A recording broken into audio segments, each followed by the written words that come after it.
Imaginez l'horizon d'une nouvelle Europe.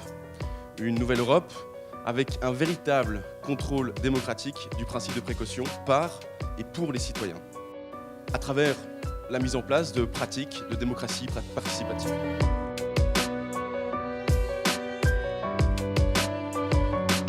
Le principe de précaution, soyons clairs, c'est un principe extrêmement utile. La première règle, c'est qu'il faut que le danger soit établi sur des bases scientifiques. Donc il n'est pas question d'appliquer le principe de précaution sur la base d'allégations sans fondement, sur la base de ce qu'on peut appeler des fake news ou des fake risks. Et donc ça c'est important. Il faut qu'au départ, il y ait des données scientifiques qui indiquent la nature du danger. On a un pouvoir de négociation avec les autres qui est énorme. Et plutôt que l'utiliser dans le sens-là, on l'utilise dans l'autre sens. C'est-à-dire qu'on fait des accords avec les Américains, avec les Canadiens, avec les Japonais, qui nous protègent moins. Le principe de précaution est attaqué à l'OMC par la plupart de nos partenaires commerciaux, parce que les partenaires commerciaux, comme les États-Unis, qui n'appliquent pas le principe de précaution, attaquent le principe de précaution en disant que c'est une entrave à la liberté de commerce. Comment voulez-vous que la confiance ne se perde pas?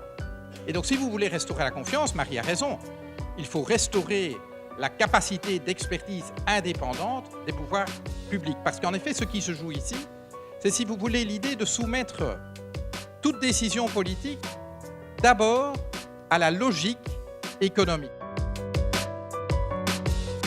Par les élargissements qu'on a eus de l'Union européenne, les nouveaux États sont plus ultra-libéraux, mais dans le sens mauvais du terme, pas dans le bon sens comme moi. Et le problème, c'est que pour faire changer les choses à ce point de vue-là, il faudra du temps, hélas, il faudra de la pédagogie, et il faudra de mauvaises expériences que ces États auront pour faire avancer les choses.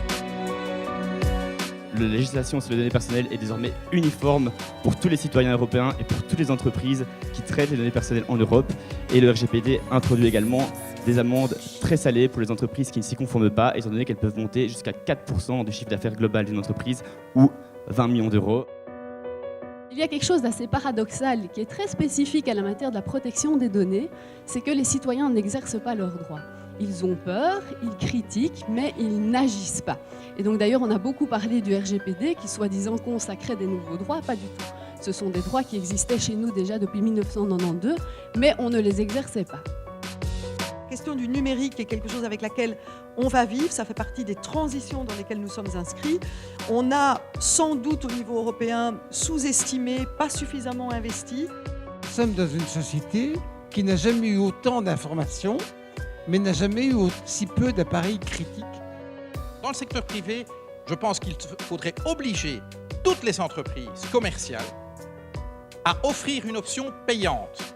Moi, je préfère payer même 5 € par mois pour utiliser Facebook, contre la garantie qu'aucune, je dis bien aucune de mes données personnelles ne soit utilisée.